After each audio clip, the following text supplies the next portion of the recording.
voudrais remercier la participation des usagers, des élus, des syndicats qui se sont engagés dans la défense de l'axe Caen Sud.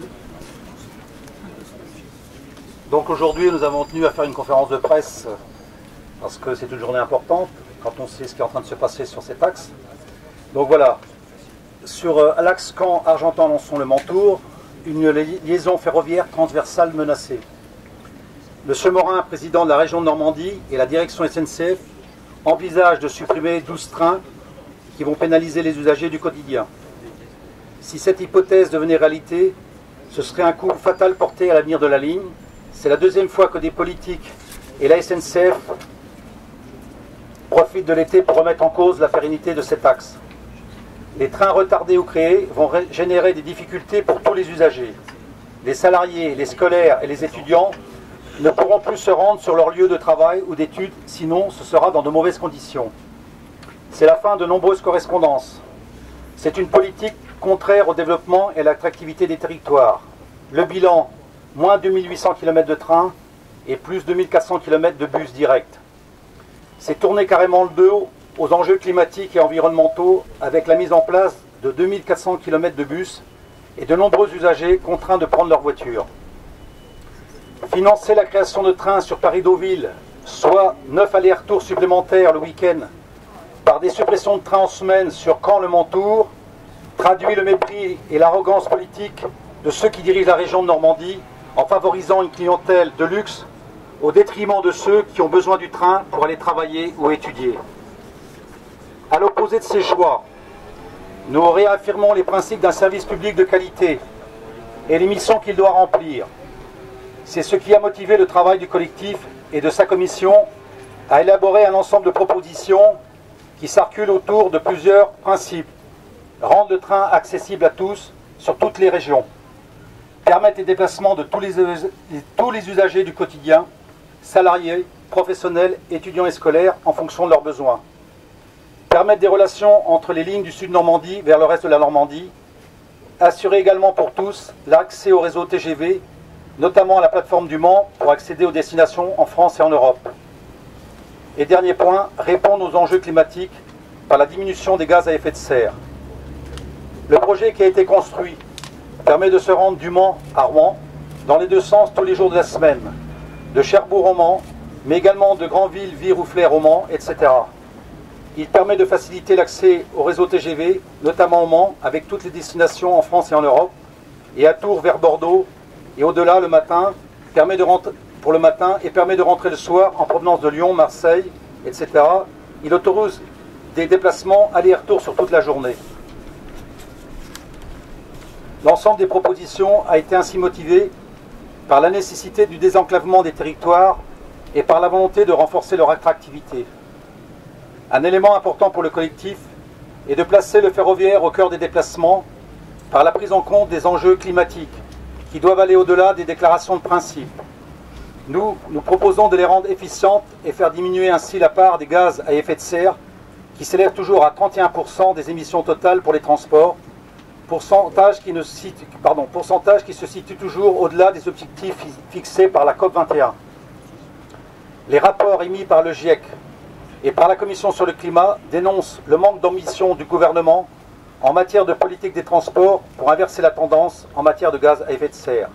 Pire, il précise que la loi LOM, qui n'a pas été évaluée, n'apportera aucun correctif à long terme sur les enjeux climatiques, notamment en raison de son manque d'implication en termes de développement de transport collectif non polluant.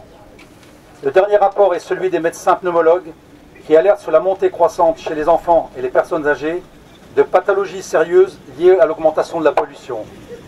Pour autant, la région de Normandie poursuit sa démarche de développer le transport routier.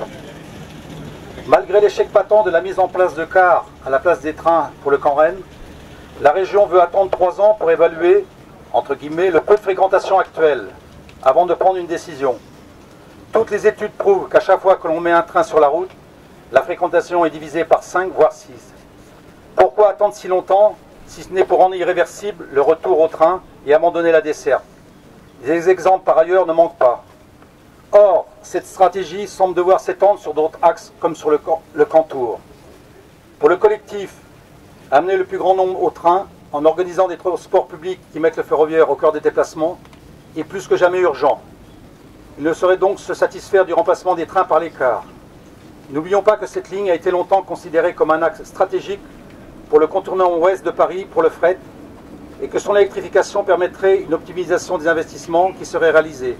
Cela reste d'actualité. Comme par le passé, la mobilisation se met en place. Nous sommes déjà à plusieurs milliers de signatures. Elle bénéficie d'un large soutien des usagers, des populations des territoires, des élus et se trouverait également relayée par de nombreuses personnalités. Nous appelons les usagers, les citoyens, les syndicats, les partis politiques, les élus à donner un large écho à la pétition qui est mise en place pour réclamer le retour à l'ouverture des guichets, à l'amélioration de la desserte, par la création et la mise en place de trains avec des horaires adaptés pour les besoins de tous. Merci. Oui.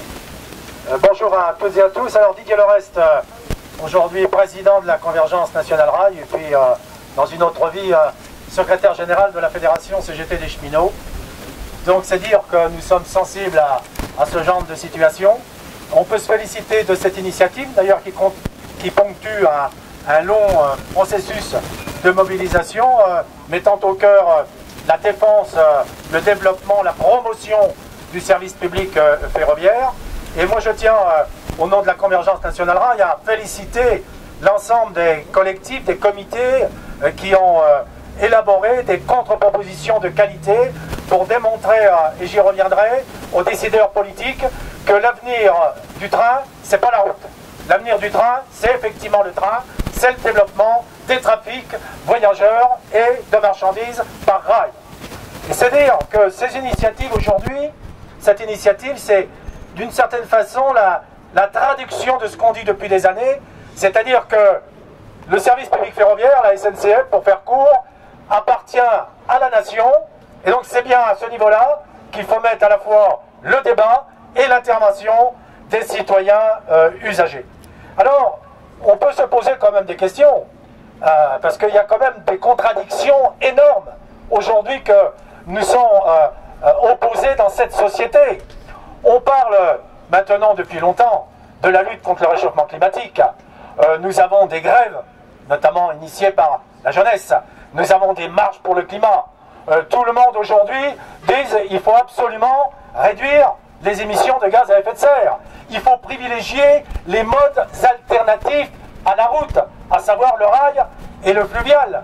Et que constate-t-on?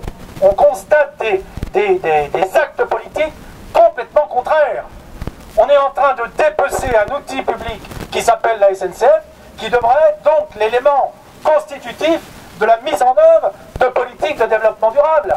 Mais là, faut-il s'en étonner? Ces dernières années, nous avons vu de nombreuses conférences environnementales, gouvernementales. Nous avons vu COP21, 22, 23. Et puis aujourd'hui, nous avons la loi LOM.